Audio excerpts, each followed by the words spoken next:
પણ મહારાજ હદ તો ત્યારે થઈ ગઈ કે જ્યારે હું ગૃહસ્થોના ઘરની અંદર ગયો તો ત્યાં પણ તરુણી પ્રભુતાગે શ્યાલકો બુદ્ધિદાયક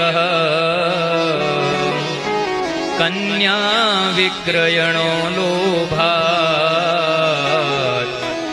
દંપતી નામ ચ કલ્કનમ. સંસારીઓના ઘરમાં ગયો ત્યાં પણ પુરુષોનું કઈ હાલતું નથી. સ્ત્રીઓનું પ્રભુત્વ થઈ ગયું છે ઘરની અંદર. સ્ત્રીઓ જેમ કહે એમ પુરુષોએ કરવું પડે છે.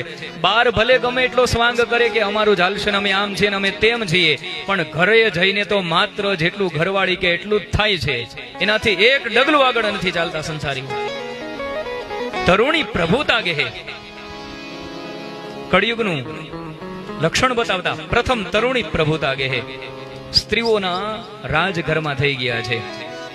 પુરુષ ગમે એટલી માથાકૂટ કરે, ગમે એટલી મહેનત કરે, અંતમાં નિર્ણય એનો જ આવે કે જેનું ઘરમાં ચાલતું હોય, અને એ છે સ્ત્રી. તરુણી પ્રભુતા કહે. અને શ્યાલકો બુદ્ધિદાયક. કળિયુગની અંદર કઈ પરામર્શ લેવો હોય તો ભાઈને કોઈ મહાપુરુષોને કોઈ નહીં પૂછે. એમ વિચારશે કે ચાલો શાળા સાહેબને બોલાવો, શાળા જે કહેશે ને આપણે એ આપણા સારા માટે જ કહેશે. સલાહ લેવી હોય તો ભાઈની નહીં લે, શાળાની લેશે. આ કળિયુગનું બીજું સ્વરૂપ. અને